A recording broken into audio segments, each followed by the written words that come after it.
নমস্কার, আমি মীনাক্ষী। শুরু করছি জবাব চায় বাংলা। अच्छे दिन নয়, সচ্চে দিন। 2024-এর ভোটের স্লোগান আজ কার্যত বেঁধে দিলেন মমতা। রাজধানীর রাজনীতি টকবক করে ফুটছে। ঝিমিয়ে পড়া বিরোধীরা আবার গা ঝাড়া দিয়ে উঠেছেন। একাধিকবার চেষ্টা করেও মোদীকে গদিচ্যুত করা যায়নি। এবার মমতার টোটকায় হয়তো কিছু একটা করে দেখানো যাবে। মমতার চা চক্রে আর চাণক্যপুরীতে হাজির হয়েছিলেন একাধিক দলের নেতা নেত্রীরা। আলোচনা শেষে মমতাও বললেন, আর সময় নষ্ট নয়, তুলে রাখা প্যাড গ্লাভস এবার পরার সময় এসেছে। রাজনীতির 22 গজে মহাযুদ্ধ আসন্ন। জিডিপি থেকে ফোনে আড়ি পাতা, মমতার হাতে বিরোধিতার বাউন্সার কম নেই। মমতা বললেন, জিডিপি মানে গ্যাস, ডিজেল, পেট্রোল, সব ঊর্ধ্বমুখী। কর কমা কেন্দ্র। বিজেপি বলছে, মমতা আগে রাজ্যের নেওয়া কর কমান, তারপর না হয় কেন্দ্রের দিকে আঙুল তুলবেন। বারবার কেন্দ্রের দিকে দুর্নীতির আঙুল তুলছেন মমতা। বিজেপি প্রশ্ন করছে, নিজের রাজ্যে দুর্নীতি আটকাতে কি পদক্ষেপ নিয়েছেন মুখ্যমন্ত্রী?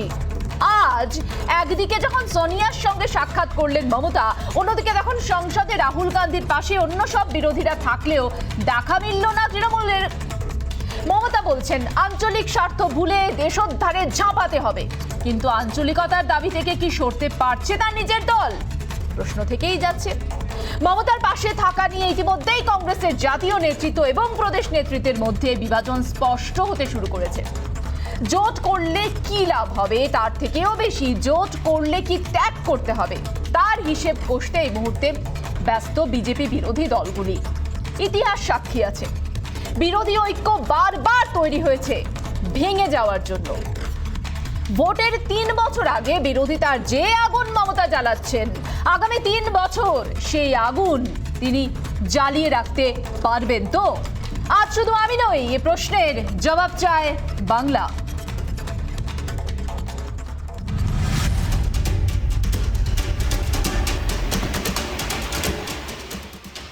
2019-এর পর ফের সম্মুখ সমরে কেন্দ্র মমতা।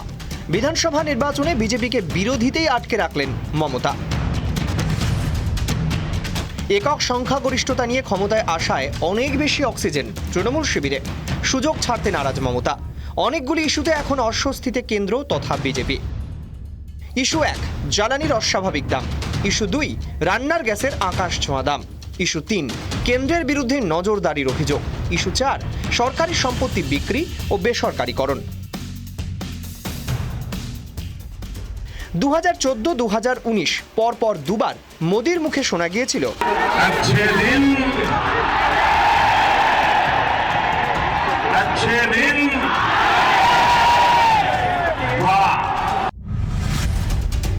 আর এবার মমতার মুখে শোনা গেল, আজ সেদিন দেখলাম, এবার সচ্চা দিন। এর থেকে আরো পরিষ্কার 24-এর লক্ষ্যে সুর চড়াচ্ছেন মমতা। রাজনৈতিক মহলের মত, মমতা ব্যানার্জি ভালো করেই জানেন লড়াইটার সর্বভারতীয় দল বিজেপির বিরুদ্ধে। তাই শরিক দলের সঙ্গে অনেক বেশি প্রয়োজন দেশের মানুষের সমর্থন। তাই বেছে নিয়েছেন জনগণের ইস্যু, জিডিপি অর্থাৎ গ্যাস, ডিজেল, পেট্রোল। জিডিপি সত্যিই ঊর্ধ্বমুখী, দেশের অর্থনৈতিক অবস্থা বেহাল। এই জনস্বার্থ বিরোধী যে নীতি, সেই নীতি কেন্দ্রীয় সরকারের যে নীতি, তার বিরুদ্ধে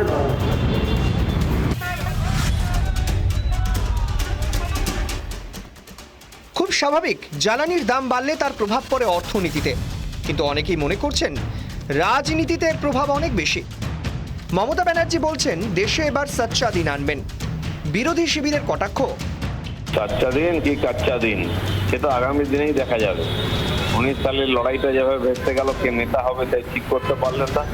এখনো সেই প্রশ্ন আছে, মোদির সামনে নেতা কে? তারা কিন্তু উত্তর দিচ্ছেন না।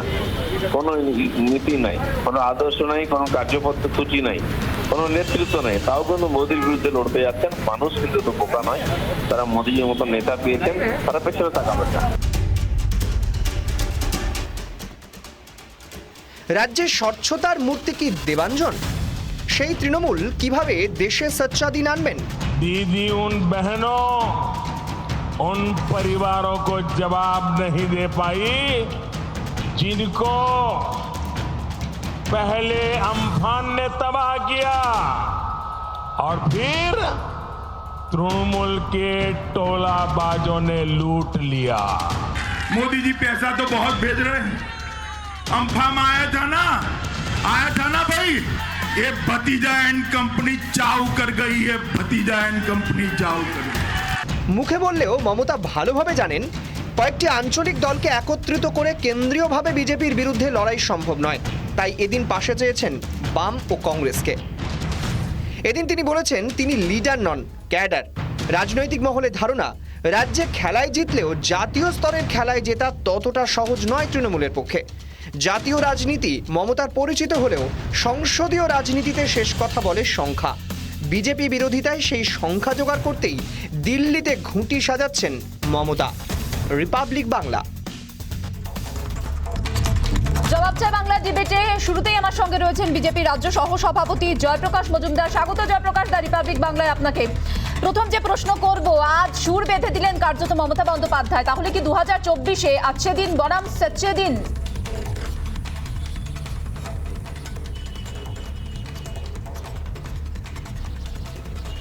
না, এটা একটা চমকদারি একটা স্লোগান, এর মধ্যে কোনো বাস্তবিকতা নেই। শুনুন, মমতা বন্দ্যোপাধ্যায় 2024-এর নির্বাচনে তৃণমূল কংগ্রেসের লড়াই সীমিত থাকবে পশ্চিমবঙ্গের মধ্যে এবং 42টি আসনের মধ্যে, এবং আজকের দিনে তার 20টি সাংসদ আছে। আজকে 2024-এ সেই 20টা 22 হতে পারে কিংবা কমে গিয়ে 12ও হতে পারে। সুতরাং এই 42টা আসনে লড়ে 543টা আসনের লোকসভায় তিনি যে স্বপ্নের যে বিরিয়ানি বা স্বপ্নের পোলাওয়ে ঘি ঢালছেন, এটা ওই স্বপ্নই থেকে যাবে এবং দুঃস্বপ্নেও পরিণত হবে। তার কারণ আজকে মনে রাখা দরকার যে আজকে রাহুল গান্ধী যে অনেক দলের সঙ্গে বসলেন বা কথা বললেন, সেখানে কিন্তু তিনি তৃণমূল কংগ্রেসকে পাত্তাও দেননি। সেখানে তৃণমূল কংগ্রেস ছিল না এবং বিরোধী ঐক্য যে কাঁঠালের আমসত্ব, সেটা আজকেই প্রমাণ হয়ে গেছে দিল্লিতে। আজকে দেখবেন যে যে দল গিয়েছিল আজকে রাহুল গান্ধীর সঙ্গে, সেখানে বিজেডি ছিল না যারা উড়িষ্যা শাসন করছে, তৃণমূল ছিল না যারা বাংলা শাসন করছে, এবং তেলেঙ্গানা যারা শাসন করছেন সেই টিআরএস তারাও ছিল না। তো আজকে আপনারাই বুঝে দেখুন যে আজকে ওয়াইএসআর কংগ্রেস ছিল না। আজকে এইভাবে কি কোনো বিরোধী ঐক্য হয়? আর মমতা বন্দ্যোপাধ্যায় একটা আঞ্চলিক দলের নেত্রী হয়ে তিনি শুধু বলছেন যে আমরা মোদিকে সরাতে চাই। বিষয় থাকতে পারে, কিন্তু এটাকে পাকাতে গেলে 3 বছর সময়, অনেক সময় তাদের হাতে রয়েছে। কিন্তু যে প্রশ্নটা জয়প্রকাশ বাবু আজকে মমতা বন্দ্যোপাধ্যায় তুলছেন, যে মানুষের ইস্যু, এই যে জ্বালানির মূল্য বৃদ্ধি এবং তার পরিপ্রেক্ষিতে সমস্ত জিনিসের মূল্য বৃদ্ধি, এই যে মানুষের ইস্যুগুলো, এই ইস্যুগুলোকে তিনি বলছেন জিডিপি মানে গ্যাস, পেট্রোল, ডিজেল এবং তা ঊর্ধ্বমুখী মানুষের ইস্যু নিয়ে তারা এগোবেন, যাতে মানুষ তাদের পাশে থাকবেন এবং বিরোধী জোট মানুষের কথা বলবে। এটা কি একটা অবাস্তব মনে হচ্ছে আপনার?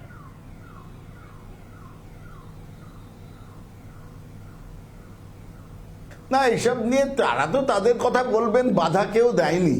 কিন্তু প্রশ্ন হচ্ছে নরেন্দ্র মোদী আজকে 80 কোটি লোককে বিনামূল্যে রেশন দিচ্ছেন। আজকে রুটি কাপড়া মাকান ছিল আগেকার স্লোগান, তারপরে সড়ক বিজলি পানি। সাধারণ মানুষ, গরিব মানুষের পাশে সব থেকে বেশি দাঁড়িয়েছেন এই গত 7 বছরে নরেন্দ্র মোদী। গরিব কল্যাণ যোজনার মধ্যে দিয়ে মানুষের পাশে এসছেন। তাই জন্য 2019-এও আমরা যেটা দেখেছি যে নানা ইস্যু নিয়ে অনেক কথা বলা হয়েছিল, কিন্তু নরেন্দ্র মোদী সরকার আরো বেশি শক্তি সঞ্চয় করে ফেরত এসেছিল। আর একটি কথা মনে রাখা দরকার, যেটা খুব পলিটিক্যালি রেলিভেন্ট, সেটা হচ্ছে ভারতের জনগণ আর ওই জগা খিচুড়ি সরকারে বিশ্বাস করে না।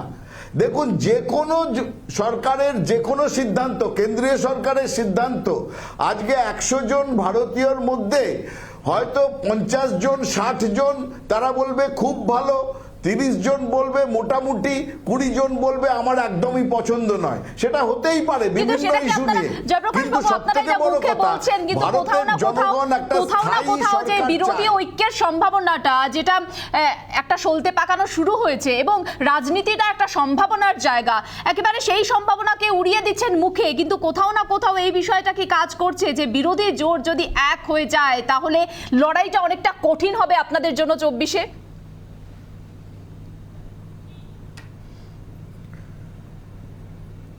না, সে যদি পিসির যদি দাঁড়িয়ে থাকতো তাহলে পিসিকে কি বলে ডাকতাম, এই নিয়ে তর্ক অনেক চলতে পারে। কিন্তু বিরোধী ঐক্যের কথা আপনি বলছেন, সামনেই তো ইউপির নির্বাচন আছে। আপনি প্রথমেই ধরুন না যে 80টা এমপি হচ্ছে, লোকসভা সিট হচ্ছে ইউপিতে, উত্তরপ্রদেশে। সেই উত্তরপ্রদেশে এখনই অখিলেশ যাদব ঘোষণা করে দিয়েছেন যে সমাজবাদী পার্টি কারুর সঙ্গ নিয়ে লড়বে না, কারুকে সঙ্গে নেবে না, আলাদা লড়বে। খুব ভালো কথা।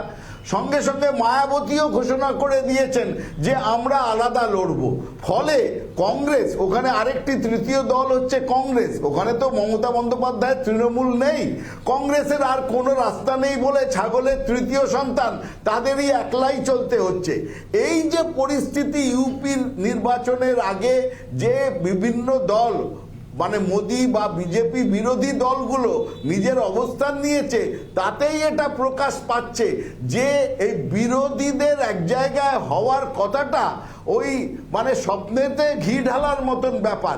আরও একটি প্রশ্ন, আজকে মনে করুন সিপিএম এবং তৃণমূল কংগ্রেস তারা কি এক জায়গায় আসবে?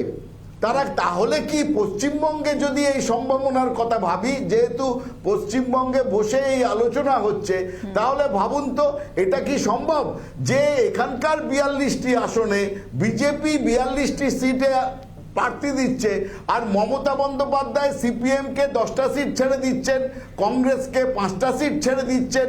এই রকম সম্ভাবনা কি আছে?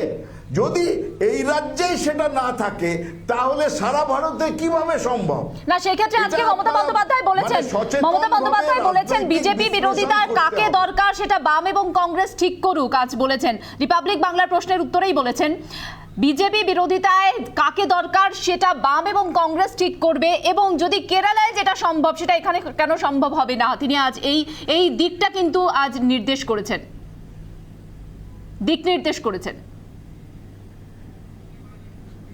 তাহলে তো বড় পার্টনার কে?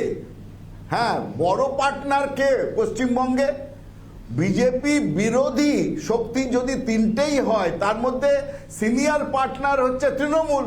তাহলে তৃণমূলকেই তো সিদ্ধান্ত নিতে হবে যে পশ্চিমবঙ্গে একের বিরুদ্ধে এক এই প্রার্থী দিতে গেলে কংগ্রেসকেও আসন ছাড়তে হবে, সিপিএমকেও আসন ছাড়তে হবে।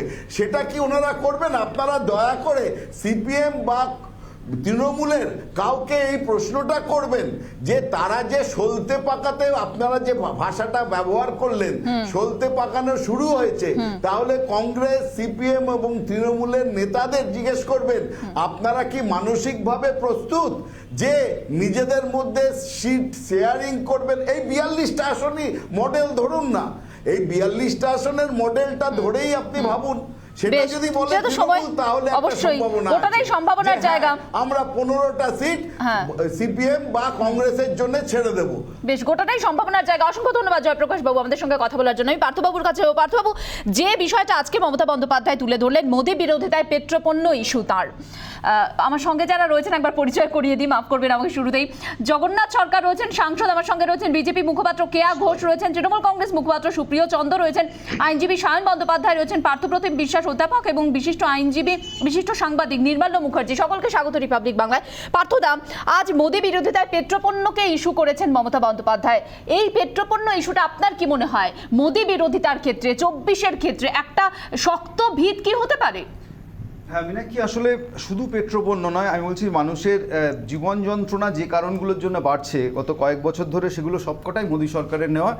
কিছু না কিছু সিদ্ধান্ত, এবং তার মধ্যে হচ্ছে পেট্রোপণ্য একটা বড় ইস্যু, কারণ এটার একটা স্নোবলিং এফেক্ট হচ্ছে জীবনের সব ক্ষেত্রে পড়ে, তার সবজি থেকে শুরু করে আপনি গণপরিবহন এভরি ফাসপেক্ট। কিন্তু আমার কথা হচ্ছে যে ভারত জুড়ে মোদি বিরোধিতাটা প্রকট হবে দিন দিন এই কারণের জন্য 2024-এর ইলেকশন, আমি আপনাদের আগেও বলেছি যে এটা একটা রেফারেন্ডাম টু মোদি হবে, অর্থাৎ মোদির পক্ষে যারা আছেন তারা থাকবেন, মোদির বিপক্ষে যারা আছেন তারা আরেকদিকে থাকবেন, ভোট এইভাবে হবে। এবার ভোট এভাবে যদি হয় তাহলে প্রশ্নটা আসছে জোট কিভাবে হবে। আমার কথা হচ্ছে জয়প্রকাশবাবু যেই প্রশ্নটা তুলছিলেন, এখানে একটা জিনিস পরিষ্কার করতে হবে অনেক বেশি করে, যে সত্যি সত্যি আজকে খেলার কথা এসছে তো, যে আজকে তৃণমূল কংগ্রেসে আমি শুনলাম তারা লোকসভার মধ্যেও ধ্বনি তুলেছিলেন খেলা হবে এটা। আমি বলছি যে সেই হিসেবে যদি দেখেন যে পশ্চিমবঙ্গের বিধানসভাও একটা যদি তাদের খেলা হয়ে থাকে, আমি ধরলাম এটাকে একটা T20, কিন্তু দিল্লির সরকার সেক্ষেত্রে হচ্ছে একটা টেস্ট ক্রিকেটের মতো অবস্থা, ফলে এই দুটো খেলার নিয়ম আলাদা। আমি এই কারণের জন্যই বলছি যে আপনাকে আসলে প্রমাণ করতে হবে, তৃণমূল কংগ্রেসকেও প্রমাণ করতে হবে বা তাদেরকেও বোঝাতে হবে যে তারা কত দূর বিজেপি বিরোধিতার পথে হাঁটবেন। কারণ এই খেলা হবে স্লোগানটা যখন হচ্ছে, ধরুন এর আগের টার্মে মোদী সরকারের, আমার কথা হচ্ছে যখন কয়লা বিল, বিমা বিল এগুলো সব লোকসভায় পাস হয়, তখন তারা হচ্ছে সেখানে অ্যাবস্টেন্ট করলেন এবং পরোক্ষে তৃণমূলের বিজেপির সুবিধা হলো। একইভাবে নাগরিকত্ব আইন যেদিন পাস হচ্ছে, যে খেলা হচ্ছে সংসদের মধ্যে, সেই খেলায় হচ্ছে মাঠ ছেড়ে বেরিয়ে চলে যাচ্ছেন তাদের 8 জন সাংসদ। তাহলে এখানেও প্রশ্ন হচ্ছে আপনি বিজেপিকে কতটা সুবিধা করতে চাইছেন। আর একটা প্রশ্ন আসছে যে যেখানে দাঁড়িয়ে আপনাকে খেয়াল রাখতে হবে যে বিজেপির মধ্যেও যদি ভালো বিজেপি খারাপ বিজেপির এই তফাৎ তৃণমূল দলের পক্ষ থেকে করা হয়, যে সুষমা স্বরাজ, রাজনাথ সিংরা ভালো বিজেপি, নরেন্দ্র মোদী এবং অমিত শাহরা খারাপ বিজেপি, তাহলে বিজেপি বিরোধিতার মুখ বলতে যা বোঝায় সেটা মমতা ব্যানার্জির দল তৃণমূল কংগ্রেস কতটা হতে পারবে সেটার একটা বড় ইস্যু মীনাক্ষী। এবং আরেকটা প্রশ্ন খুব ইম্পর্টেন্ট, যে যখন পশ্চিমবঙ্গে তারা 3বারের জন্য ক্ষমতা এসছেন, ফলে তখন বিজেপি বিরোধিতা ডেফিনেটলি মানুষের স্বার্থে করতেই হবে, এবং তৃণমূল যদি মনে করেন করবেন, তাহলে গভর্নেন্স একটা বড় ইস্যু, অর্থাৎ 3বারের বার ক্ষমতায় এসে তাদের এমন কিছু জিনিস প্রমাণ করতে হবে যে সরকারের থেকে মোদির বিকল্প নীতি, এখানে যে ধরনের পলিটিক্যাল ভায়োলেন্স হচ্ছে আফটার ভোট, আপনাকে প্রমাণ করতে হবে যে আপনি গুড গভর্নেন্সের পক্ষে। আমার এখানে যে শিক্ষাক্ষেত্রে যে অচলাবস্থাগুলো তৈরি হচ্ছে, আমাকে প্রমাণ করতে হবে যে স্লোগানটা আজকে দিলেন যে সচ্চে দিন, সেটাই রাজ্যের পক্ষে কতটা সচ্চে দিন এখনো পর্যন্ত পেয়েছে মানুষ, 10 বছরে কতটা সচ্চে দিন পেয়েছে, এই প্রশ্ন কিন্তু উঠছে। সুপ্রিয় চন্দ্র যোগ দিয়েছেন। সুপ্রিয়, স্বাগত রিপাবলিক বাংলায়। এই সচ্চে দিন প্রশ্নটা উঠছে, এই সচ্চে দিনের ক্ষেত্রে কি তৃণমূলের কাটা দেবাঞ্জন, সারদা, কাটমানি?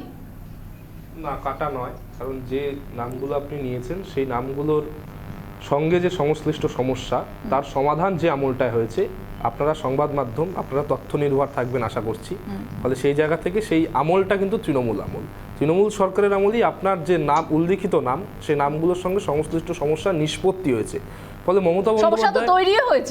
মমতা সমস্যা প্রশাসন চালাতে গেলে তৈরি হবে না এরকম কোনো প্রশাসনের নিদর্শন আজ অব্দি বিশ্ব ইতিহাসে নেই। বাংলার ইতিহাস, ভারতবর্ষের ইতিহাস ছেড়ে দিন, নেপচুন ইউরেনাসের ইতিহাসে থাকতে পারে, সেটা সায়ন দ্বারা বলতে পারবে যারা বহির্জাগতীয় মহাজাগতিক রাজনীতির সঙ্গে সংশ্লিষ্ট, আমরা সেটা বলতে পারবো না। ফলে সেই জায়গা থেকে আমি যে বিষয়টায় বিশেষভাবে অ্যাড্রেস করতে চাইছি আপনার প্রশ্নের প্রেক্ষিতে, যে তৃণমূল কংগ্রেসের সরকার, মমতা বন্দ্যোপাধ্যায়ের সরকার দীর্ঘ লড়াই আন্দোলনের পর, সরকার প্রতিষ্ঠা হওয়ার পর একটা মডেল তৈরি করতে পেরেছে, বিনামূল্যে শিক্ষা, বিনামূল্যে স্বাস্থ্য, বিনামূল্যে খাদ্য এবং তার সঙ্গে সঙ্গে পরিকাঠামো উন্নয়নের উপর জোর দেওয়া, কি করে ডেভেলপমেন্টকে সমস্ত পেরিফেরিতে নিয়ে যাওয়া যায়, একেবারে শুধু একটা জায়গায় না থেকে বিভিন্ন জায়গায়, প্রশাসনের একেবারে বুথ অবধি বৈঠক, প্রশাসনের লোয়ার স্কেল অবধি বৈঠক। বাংলা মডেল যেটা বলছেন সুপ্রিয়, যেটা কিছুদিন আগে আমরা ডিবেট করলাম, যে গুজরাট মডেল বললাম, বাংলা মডেলকে তুলে ধরার চেষ্টা, 24কে সামনে রেখে। জগন্নাথ বাবুকে আমাকে দ্রুত ছাড়তে হবে। জগন্নাথ বাবু আসুন ডিবেটে। বাংলা মডেল এবার 2024-এ জাতীয় রাজনীতির ক্ষেত্রে তৃণমূল কংগ্রেস প্রতিষ্ঠা করতে চাইছে। বাংলা মডেল বলতে আপনি কি বোঝেন জগন্নাথ বাবু? বাংলা মডেল বলতে দেবাঞ্জনের মতো ভুয়ো আইএস অফিসার, আইপিএস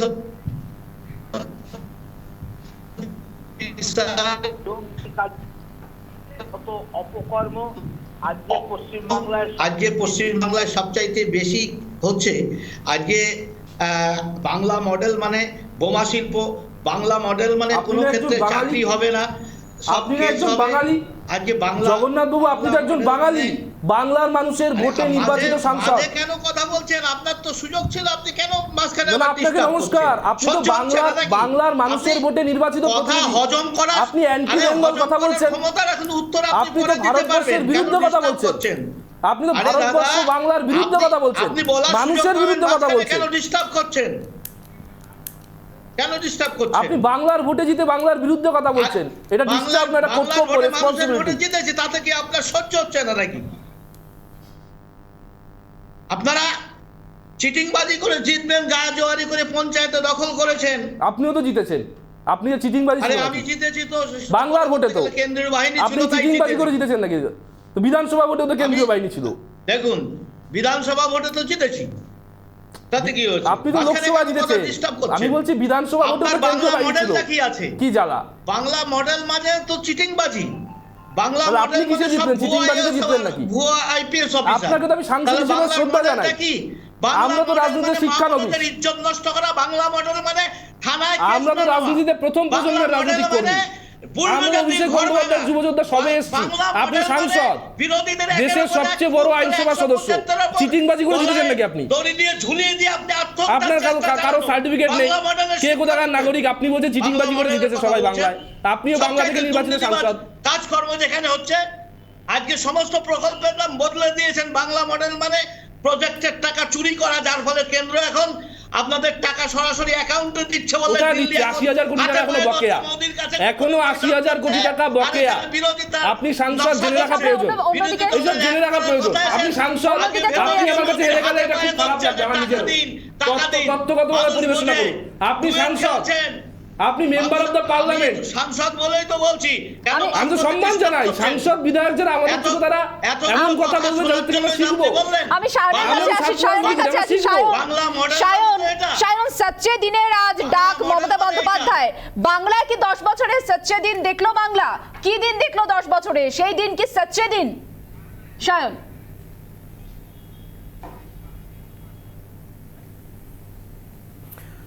না, প্রথম কথা হচ্ছে যে আজ থেকে বেশ কয়েক বছর আগে রানাঘাট স্টেশন থেকে একজন মুম্বাইতে গেছিলেন লতা মঙ্গেশকর হবেন বলে।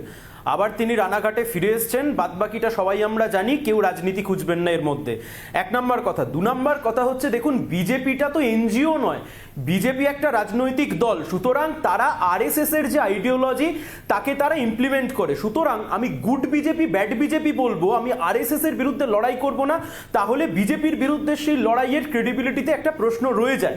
মমতা বন্দ্যোপাধ্যায় বাংলা জিতেছেন এটা যেমন ঠিক, বাংলার মানুষের ভোটে বাংলা জিতেছেন এটা ঠিক, আবার এটাও ঠিক বাংলায় বিজেপি 3 থেকে 77 রয়েছে, আবার এটাও ঠিক কোশমিনকালে এই সময়ের মধ্যে ভারতবর্ষের বুকে বিজেপিকে শূন্য হয়ে যেতে দেখেছে একমাত্র কেরালা। সেখানে কারা রয়েছে? লেফট। ত্রিপুরাতে আমরা মেন অপোজিশন, বিহারে আমরা ভালো রেজাল্ট করেছি, মহারাষ্ট্রের আইনসভায় আমরা আছি, রাজস্থানের আইনসভায় আমরা রয়েছি। সুতরাং লেফটকে বাদ দিয়ে এই গোটা যে প্রক্রিয়া সেটা সম্ভব নয়। মমতা বন্দ্যোপাধ্যায় বলছেন প্রধান শত্রুকে তাকে ঠিক করতে হবে। 1999 সালে মমতা বন্দ্যোপাধ্যায় চোখে প্রধান শত্রু কারা ছিল? প্রধান শত্রু ছিল বামপন্থীরা। কাকে সাথে নিয়েছিলেন? আরএসএস কে। কাকে সাথে নিয়েছিলেন? বিজেপিকে। সুতরাং আজকের দিনে দাঁড়িয়ে এই ক্রেডিবিলিটির প্রশ্ন তো থাকবে। আপনারাই এখানে দেখাচ্ছেন যে 10 জনপথে সোনিয়া গান্ধীর সাথে মিটিং। আমরা আপনাদের দর্শকদেরকে মনে করিয়ে দিচ্ছি 2012 সালে এই 10 জনপথে মিটিং করেছিলেন বিকাল 4:30 সময়। প্রণব মুখার্জির নাম প্রস্তাব হয়েছিল রাষ্ট্রপতি নির্বাচনে। মমতা বন্দ্যোপাধ্যায় 6:30 সময় মুলায়ম সিং যাদবের সাথে মিটিং করে প্রণব মুখোপাধ্যায়কে আর সমর্থনের কথা বলেননি। পরবর্তী সময় আবার দেখেছেন যখন গোটা বিরোধী দল একত্রিত হয়ে গেছে, বিজেপির বিরোধী দল একত্রিত হয়ে গেছে, তখন উনি বাধ্য হয়েছেন কার্যত। সুতরাং একটাই কথা এখানে বলছি, হয় এসপার নয় ওসপার, গুড বিজেপি ব্যাড বিজেপির কোনো বিষয় নেই, বিজেপির বিরুদ্ধে লড়াই হবে।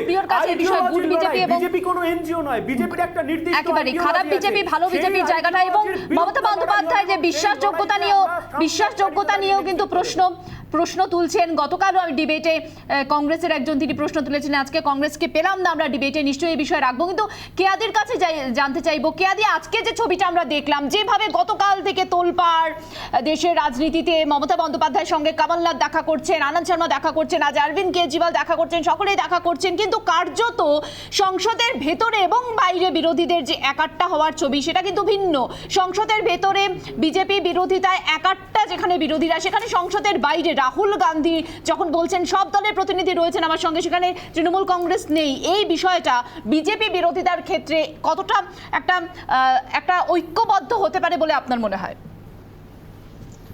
মীনাক্ষী, এটা আসলে না খানিকটা সেই তরকারির মতো, ঘন্টের মতো।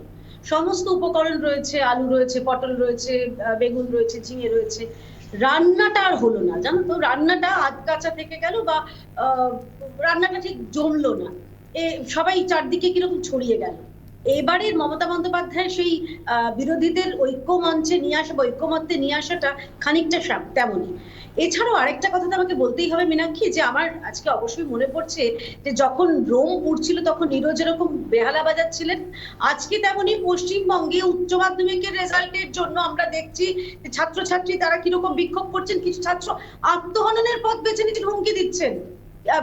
এসএসকেএম এর মতন সুপার স্পেশালিটি হাসপাতালে সেখানে সিস্টাররা বকেয়া বেতনের দাবিতে তারা বিক্ষোভ করছেন।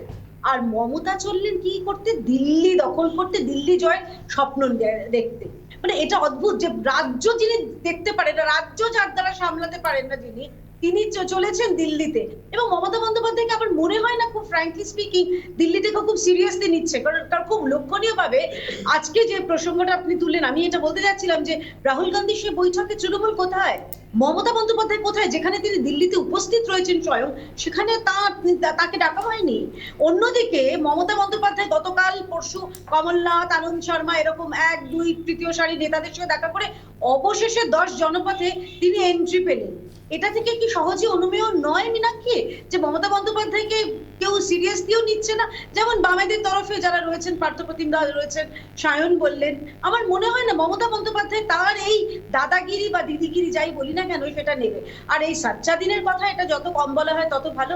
আমার সেই জর্জিয়া বিশ্ববিদ্যালয়ের ডিগ্রিটার কথা মনে পড়ে যাবে। কিন্তু আমি সায়নের উত্তরে যাব, কিন্তু তার আগে আমি নির্মলবাবুর কাছে একটা প্রশ্ন। নির্মলবাবু, কংগ্রেসের আজকে সোনিয়া গান্ধীর সাথে বৈঠকে রাহুল গান্ধীও ছিলেন বলে জানা যাচ্ছে মমতা বন্দ্যোপাধ্যায়ের সঙ্গে, কিন্তু কংগ্রেস কোথাও না কোথাও কি এই জিনিসটা প্রজেক্ট করতে চাইছে, পরোক্ষে প্রজেক্ট করতে চাইছে যে লিডার কার্যত বিরোধীর জোট ঐক্য যদি হয় তাহলে লিডার কংগ্রেসই লিড করতে চাইবে? কারণ আজকে যেভাবে একদম সপার্ষদ সকলকে নিয়ে বলা যায় বিরোধীদের নিয়ে আজ সাংবাদিক বৈঠক করলেন রাহুল গান্ধী, যেখানে যেদিন মমতা বন্দ্যোপাধ্যায় সোনিয়া গান্ধীর সঙ্গে দেখা করছেন, এটা কি একটা পরোক্ষে বার্তা, রাজনৈতিক বার্তা? দেখুন, আমার যেটা মনে হচ্ছে অ্যাপারেন্টলি সেটা হচ্ছে যে একটা ব্যানার্জি ফ্যাক্টর কাজ করার ব্যাপার আছে। হয়তো কাজ করছে সেটা দিল্লিতে। তার কারণ হচ্ছে আনন্দ শর্মা, যারা কংগ্রেসের মধ্যে ডিসেন্টার্স, ঠিক আছে, G23 গ্রুপ, সেই গ্রুপও কিন্তু মমতার সঙ্গে গিয়ে দেখা করেছে।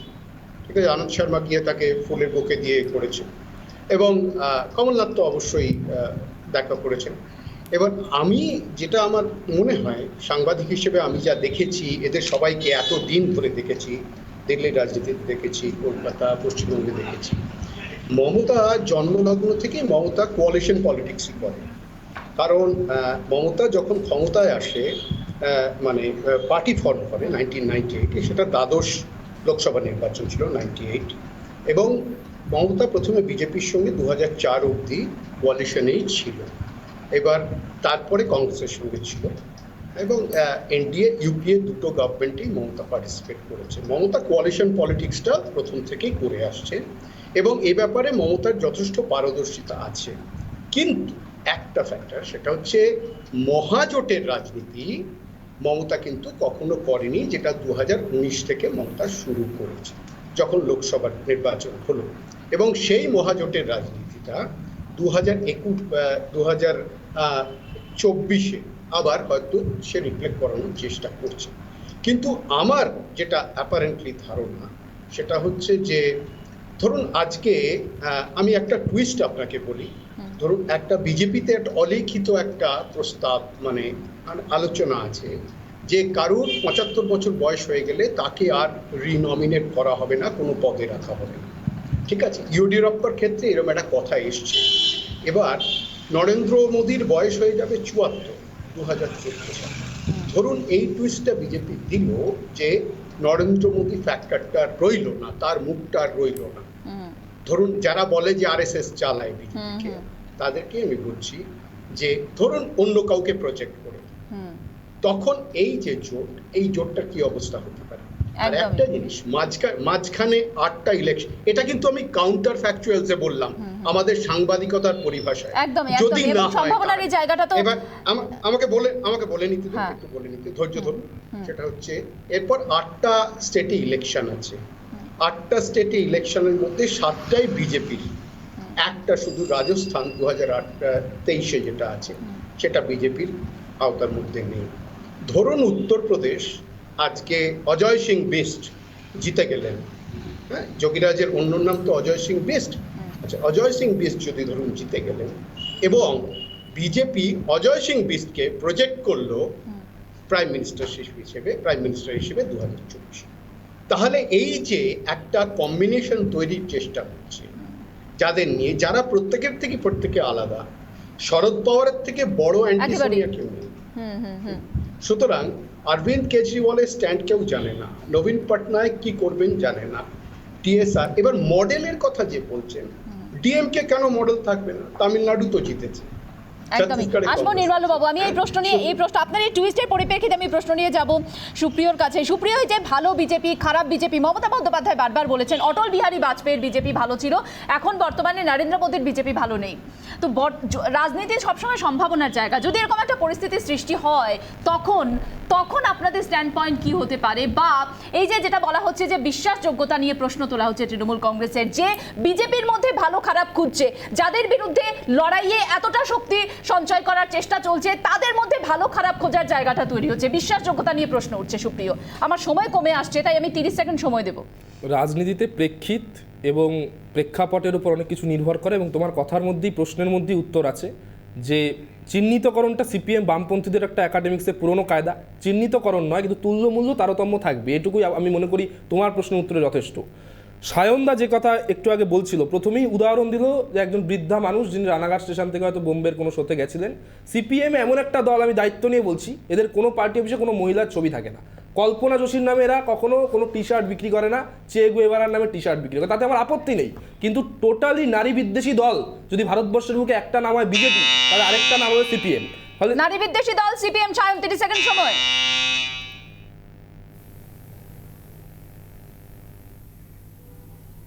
না, প্রথম কথা হচ্ছে দিল্লির বুকে তো ছাতার কম্পিটিশন হচ্ছে না যে প্রধানমন্ত্রী কোন কোম্পানির ছাতা ধরেছেন তাই জন্য আমার রাজ্যের মুখ্যমন্ত্রীকে কেসি পালের ছাতার অ্যাড দেবেন। আমার কথা হচ্ছে যে দেখুন, এই যে বিলগ্নিকরণের বিরুদ্ধে মমতা বন্দ্যোপাধ্যায় লড়াই করবেন। বিলগ্নিকরণ দপ্তর যখন ছিল, অরুণ শৌরি তার মন্ত্রী ছিলেন, তিনি ছিলেন তার ক্যাবিনেট মিনিস্টার মমতা বন্দ্যোপাধ্যায়। কারা আজকে মহিলা নিয়ে কথা বলছেন? মহিলা সংরক্ষণের বিলের জন্য যারা সবচাইতে বেশি পার্লামেন্টে গলা হারিয়েছেন তাদের নাম বামপন্থী।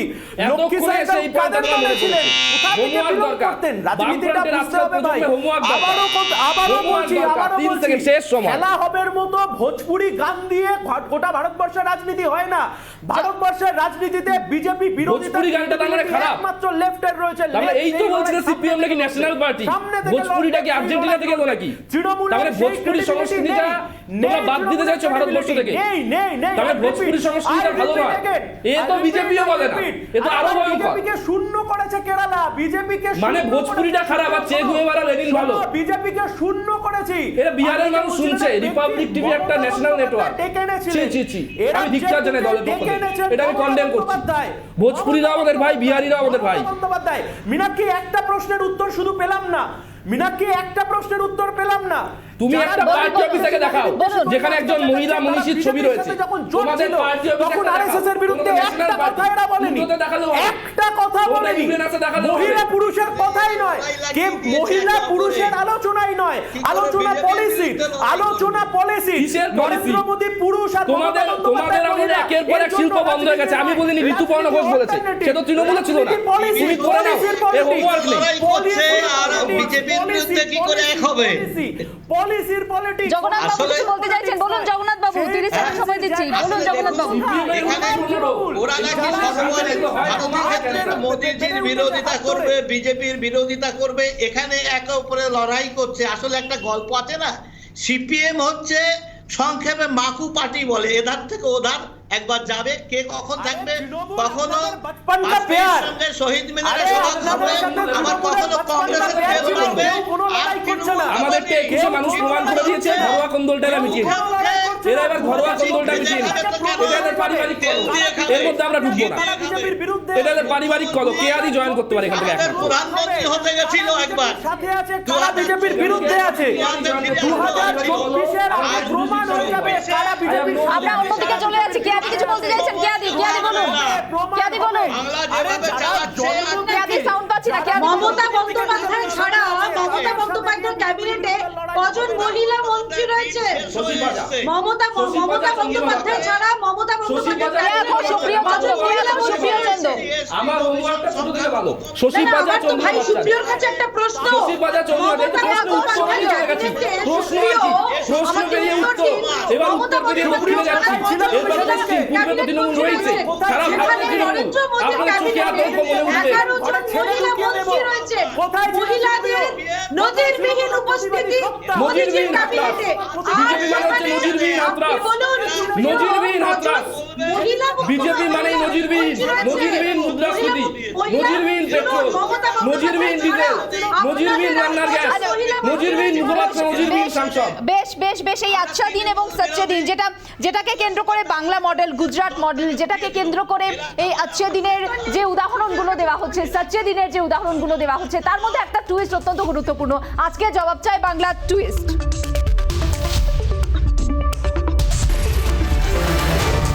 भाजपा की केंद्र सरकार की नीति है डीबीटी यानी डायरेक्ट बेनिफिट ट्रांसफर। पश्चिम बंगाल में दीदी सरकार की नीति है टीएमसी यानी ट्रांसफर माय कमीशन। हम डीबीटी वाले हैं जो डायरेक्ट बेनिफिट ट्रांसफर की बात करते हैं, वो टीएमसी ट्रांसफर माय कमीशन में ही डूबे हुए। জিডিপি মানে যদি হয় গ্যাস, ডিজেল, পেট্রোল, তাহলে টিএমসি যে কিছুদিন আগে বক্তব্য নরেন্দ্র মোদীর প্রচারে এসে বলেছিলেন ট্রান্সফার মার্ক কমিশন, অর্থাৎ কাটমানি। এই যে প্রথমেই আমি বলেছিলাম যে কিছুটা কাঁটা এখনো পর্যন্ত হয়ে আছে, কাটমানি যেটা এখনো পর্যন্ত অভিযোগ উঠে আসছে এবং আমফান থেকে শুরু করে সব জায়গায় যে দুর্নীতির অভিযোগ 10 বছরে, এই দুর্নীতির অভিযোগটা কতটা গাঝাড়া দিয়ে উঠতে পারবে তৃণমূল কংগ্রেস, যেখানে তৃণমূল কংগ্রেস আচ্ছে দিনের জায়গায় সচ্চে দিনের ডাক দিচ্ছে। বাংলায় 10 বছরের সচ্চে দিন নিয়ে প্রশ্ন উঠছে। পার্থবাবু, আপনাকে আমি সময় দিচ্ছি 30 সেকেন্ড। এই টিএমসি মানে দুর্নীতি, এই বিষয়টা থেকে টিএমসি কি গাঝাড়া দিয়ে উঠতে পারবে, ঝেড়ে এইগুলো উঠতে পারবে 24-এর আগে? সেটা তো তৃণমূল কংগ্রেসের কাছে সবচেয়ে বড় চ্যালেঞ্জ, কারণ হচ্ছে 10 বছর ধরে এই চ্যালেঞ্জ ফেস করছেন। এখন আরও বড় জায়গা যে তারা যে বিপুল ভোটে জিতেছেন, কিন্তু জেতার পর থেকে যে জিনিসটা আমি দেখলাম, বিশেষত এই শিক্ষাক্ষেত্রে নিয়োগগুলো একটার পর একটা মামলার মধ্যে ঝুঁকছে। তার একটা বড় কারণ হচ্ছে যে এগুলো স্বচ্ছতার অভাব, এবং স্বচ্ছতা যেখানে নেই সেখানেই দুর্নীতির প্রশ্নটা আসে। এবং আপনি যদি দেখতে যান যে এরকম প্রতিটা ক্ষেত্রই আমাদের এখানে গভর্নেন্সের সাথে যুক্ত হয়ে পড়ছে দুর্নীতি, এবং সেই জায়গাটার থেকে যদি না বেরোতে পারে তাহলে হচ্ছে যে আচ্ছে দিনের স্বপ্ন মোদিজি দেখাতেও যেরকম ব্যর্থ হয়েছেন, আচ্ছে দিনের নতুন মডেল মমতা বন্দ্যোপাধ্যায় যেটা প্রপোজ করতে চলেছেন তিনিও লিড করতে ব্যর্থ হবেন। ফলে আমার কথা হচ্ছে তৃণমূলকে যদি লিড করতে হয় মোদি বিরোধী আন্দোলন, তাহলে গুড গভর্নেন্সের model first and foremost in the state, যেটা হচ্ছে হাতে কলমে করে দেখাতে হবে। এই সুশাসনের বিষয়টা কিন্তু সামনে আসছে সুপ্রিয়। সুশাসনটা একটা বড় চ্যালেঞ্জ তৃণমূল কংগ্রেসের কাছে 10 বছর পরেও। 30 সেকেন্ড সময়। বাংলার শিক্ষাজীবী, শ্রমজীবী, বুদ্ধিজীবী সব অংশের মানুষের পরামর্শ, মানুষের আশীর্বাদ আমরা মনে করি পাথেয়।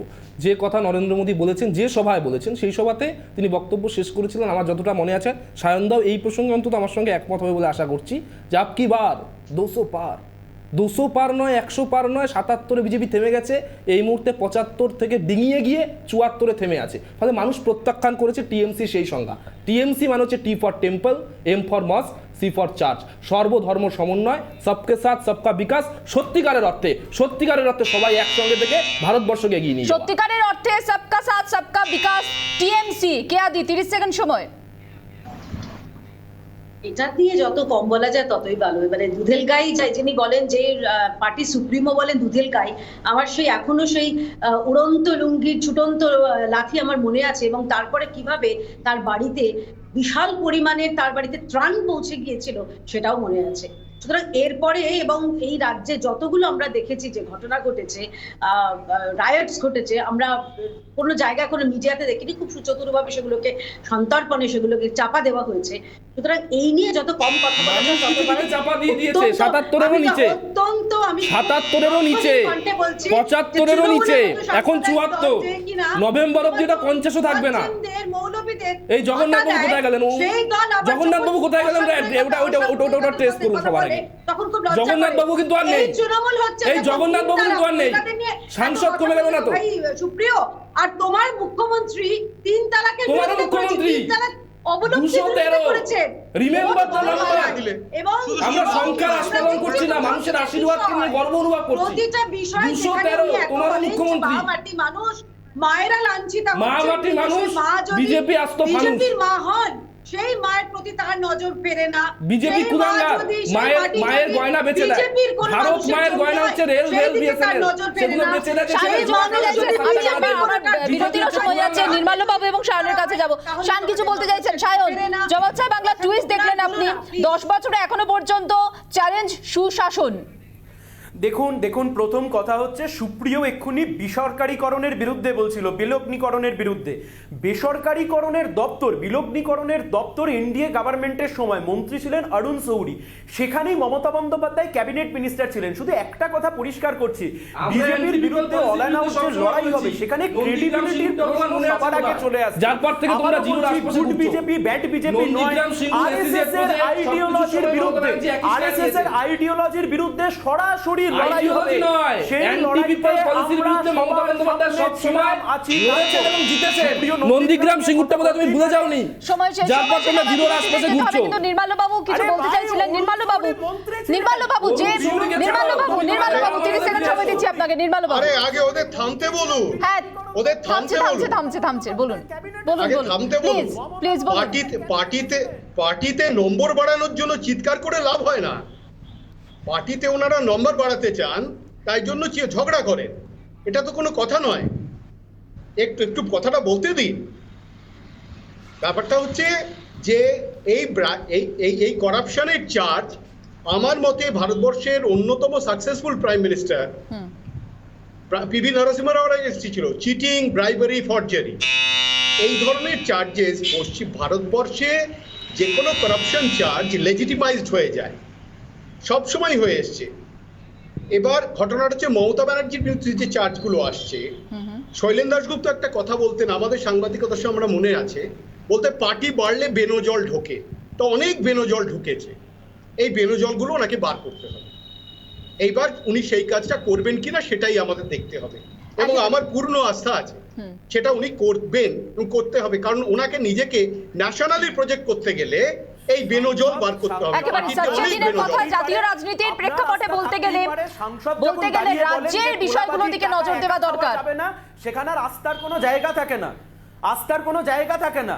সিপিএমের জায়গা নেই বাংলায়। এই ডিবেট চলতে থাকবে। আমার বিরতির সময় হয়েছে, একটা বিরতি নিচ্ছি। বিরতির পর সকলকে ধন্যবাদ জানাচ্ছি জবাব চাই বাংলা ডিবেটে যোগ দেওয়ার জন্য। একটা ছোট বিরতির পর ফিরছি কিছু ব্রেকিং খবর নিয়ে। সঙ্গে থাকুন জবাব চাই বাংলায়। বিরতির পর জবাব চাই বাংলা। এই মুহূর্তে ব্রেকিং এর দিকে নজর রাখবো, ঝাড়খণ্ডের দিকে নজর রাখতেই হচ্ছে। শুরুতেই ব্রেকিং এর এই পার্টে কি খবর রয়েছে ঝাড়খণ্ড থেকে। ঝাড়খণ্ডে কংগ্রেস বিধায়কদের বিরুদ্ধে ঘোড়া কেনাবেচার অভিযোগ। ঝাড়খণ্ডে কংগ্রেস বিধায়কদের সঙ্গে ছবি দেখা গিয়েছে বিজেপির বিধায়কদের, এবং তা নিয়ে ইতিমধ্যেই কিন্তু রাজনৈতিক মহলে চাঞ্চল্য। বিজেপি নেতাদের সঙ্গে ছবি কংগ্রেস বিধায়কদের। আমরা বিস্তারিত জানতে সরাসরি চলে যাব। আমার সহকর্মী এই মুহূর্তে রয়েছেন বিশাখা, নিউজ রুম থেকে আমার সঙ্গে।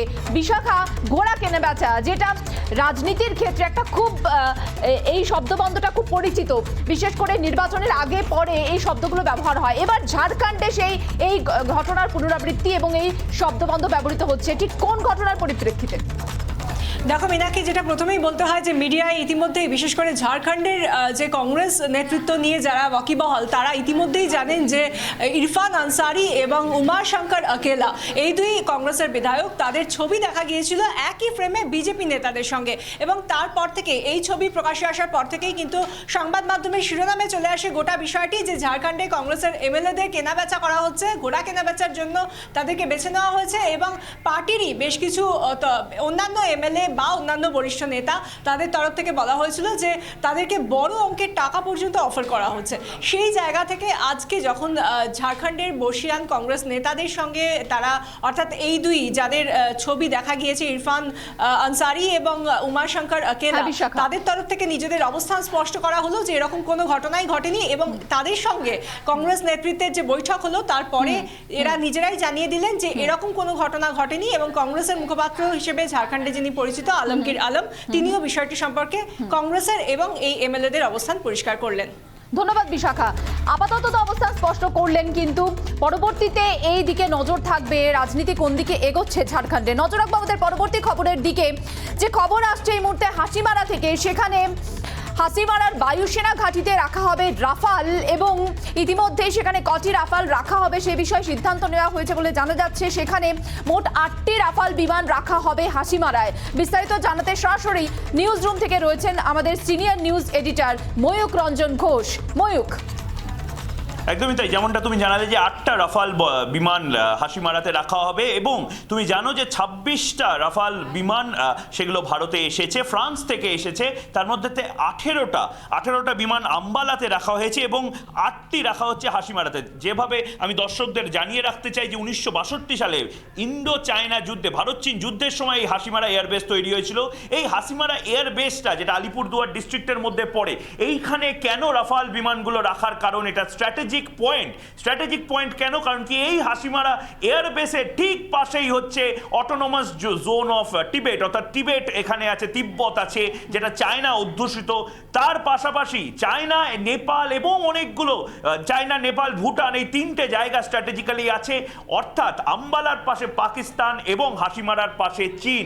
ভারত সরকার দুটো স্ট্র্যাটেজিক লোকেশনেই রাফালটা রেখে এই সিদ্ধান্তটা সবচেয়ে আধুনিক বিমান, যুদ্ধ বিমান রেখে এই বার্তাটাই দিচ্ছে যে ভারত শুধুমাত্র পাকিস্তান নয়, চীনের ক্ষেত্রে দাঁড়িয়েও ভারত প্রস্তুত আছে। একেবারে অসংখ্য ধন্যবাদ ময়ূক আমাদের সঙ্গে কথা বলার জন্য। নজর রাখবো এবার আমাদের পরবর্তী খবরের দিকে। যে ছবি সকাল থেকে আমরা তুলে ধরেছি আপনাদের সামনে, যে দক্ষিণ 24 পরগনার একটি নদীতে সেখানে টর্নেডো, আমরা দেখেছি ইয়াসের সময় এই টর্নেডোর ছবি। যদিও ইয়াসের সাথে টর্নেডোর কোনো সম্পর্ক ছিল না, কিন্তু এই টর্নেডোর এমনটাই ছবি ধরা পড়েছিল কিছুদিন আগে, কিন্তু আজকে টর্নেডো দেখা গিয়েছে দক্ষিণ 24 পরগনায়। এবং এই টর্নেডোর কারণ কি কারণে এই টর্নেডো দেখা গেল, বিস্তারিত জানাতে এই মুহূর্তে সরাসরি নিউজ রুম থেকে রয়েছেন আমাদের অ্যাসিস্ট্যান্ট নিউজ এডিটর সমাদৃতা। কি কারণে এই টর্নেডো, যে ছবি দেখা যাচ্ছে এই মুহূর্তে স্ক্রিনে? একদমই একেবারে অন্যরকম ছবি মীনাক্ষী বলতেই হয়, যে ছবির নজর কেড়েছে রিপাবলিকের। কারণ হঠাৎ করে একটা ছোট্ট জায়গায় টর্নেডো, এর আগেও আমরা বেশ কয়েকবার দেখেছি এরকম টর্নেডো, এবার দেখা গেল হুগলিতে, এবং নিম্নচাপের কারণেই এই টর্নেডো। এই কথাই জানাচ্ছেন কিন্তু আবহাওয়া দপ্তরের আধিকারিকেরা, যে নিম্নচাপের পূর্বাভাস তারা দিয়েছেন, যে নিম্নচাপের জেরেই লাগাতার বৃষ্টি চলছে, সেই নিম্নচাপের জেরেই এই টর্নেডো। অসংখ্য ধন্যবাদ সমাদৃতা। যে টর্নেডোর ছবি আমরা তুলে ধরলাম আপনাদের সামনে, নিম্নচাপের কারণে টর্নেডো বলেই জানা যাচ্ছে। এবার নজর রাখছি আমাদের পরবর্তী খবরের দিকে। করোনা আবহে এই মুহূর্তে একটা ভালো খবর বলা যেতেই পারে। আমেরিকা, মার্কিন যুক্তরাষ্ট্র তারা সাহায্যের হাত বাড়িয়ে দিয়েছে। ইতিমধ্যেই ভারতে ভ্যাকসিন সরবরাহ প্রক্রিয়া উন্নত করতে আর্থিক সাহায্য দেবে মার্কিন যুক্তরাষ্ট্র, এমনটাই তারা জানাচ্ছে। এবং ইতিমধ্যে আরও একটা খবর, যে কোভিশিল্ডের কিছু ডোজ, প্রায় 8 লক্ষেরও বেশি ডোজ ইতিমধ্যে রাজ্যে এসে পৌঁছচ্ছে বলে খবর পাওয়া যাচ্ছে। সুতরাং একটা দুদিকের ক্ষেত্রে একটা ভালো খবর, যেখানে আমেরিকা, মার্কিন যুক্তরাষ্ট্র সাহায্যের হাত বাড়িয়ে দিচ্ছে এবং কোভিশিল্ডের কিছু ডোজও কিন্তু বাংলা পাচ্ছে। দুদিকের একটা ভালো খবর বলা যেতেই পারে। সরাসরি চলে যাব নিউজ রুমে, আমার সহকর্মী পৌলমী রয়েছেন এই মুহূর্তে আমার সঙ্গে। পৌলমী, দুদিকেই ভালো খবর বলা যেতে পারে, কি তথ্য পাচ্ছ এই বিষয়ে?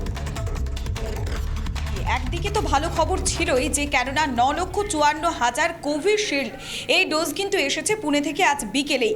তার মাঝে আরও একটি বড় খবর, কেননা বিদেশ মন্ত্রী জয়শঙ্করের সঙ্গে আজ বৈঠক করেছেন মার্কিন স্টেট সেক্রেটারি অ্যান্টনি ব্লিংকেন। তিনি বলেছেন যে মার্কিন যুক্তরাষ্ট্র $25 মিলিয়ন সাহায্য করছে, আর এই যে আর্থিক সাহায্য তা শুধুমাত্র করোনার খাতে ব্যয় করা হবে, যা কিন্তু বড়সড় একটা সাহায্য বলাই যায়। কেননা করোনার দ্বিতীয় ঢেউতে এই দেশে বেশ খানিকটা ক্ষতি হয়েছে এবং তৃতীয় ঢেউ দরজায় করা নাড়ছে। আর এই মুহূর্তে একদিকে যখন মার্কিন সাহায্য, আর ঠিক তখনই রাজ্যের দিক থেকেও সুখবর, কেননা আরো 9,54,000 কোভিশিল্ডের ডোজ কিন্তু এসেছে এই রাজ্যে। তার ফলে 30 লক্ষ কোভিশিল্ড এই রাজ্যের হাতে থাকলো। মীনাক্ষী, ধন্যবাদ পৌলমী আমাদের সঙ্গে কথা বলার জন্য। পৌলমী ছিলেন আমার সহকর্মী, তিনি জানালেন এই মুহূর্তে এই টিকা নিয়ে কিছু আপডেট। আরও একটি আপডেট দিয়ে আজকে জবাব চাই বাংলা শেষ করব। ইতিমধ্যে যা খবর পাওয়া যাচ্ছে, টুইটারে প্রধানমন্ত্রী নরেন্দ্র মোদী তার ফলোয়ারের সংখ্যা 7 কোটি ছাড়ালো। কার্যত এক্ষেত্রে বিজেপি হয়তো কিছুটা ইঙ্গিতবহ বলবে, যেখানে তৃণমূল সুপ্রিমো মমতা বন্দ্যোপাধ্যায় বিরোধী জোটের ঐক্যের একটা ক্ষেত্র প্রস্তুত করার জন্য দিল্লি তার সফর বলে রাজনৈতিক মহলের একাংশ মনে করছে। এই সময়ে নরেন্দ্র মোদীর ব্যক্তিগত টুইটারে সেখানে 7 কোটি ছাড়ালো তার ফলোয়ার সংখ্যা। সুতরাং স্বাভাবিকভাবেই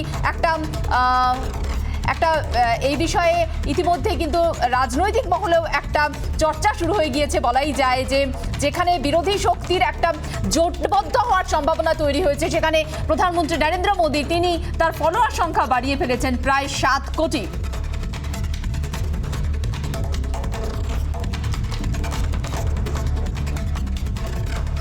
জবাব চাই বাংলা থেকে বিদায় নেব আজকের মতো। এরপর দেখুন 294 দেশের 1 নম্বর হিট নিউজ শো বিশাখার সঙ্গে। নজর থাক রিপাবলিক বাংলায়। নমস্কার।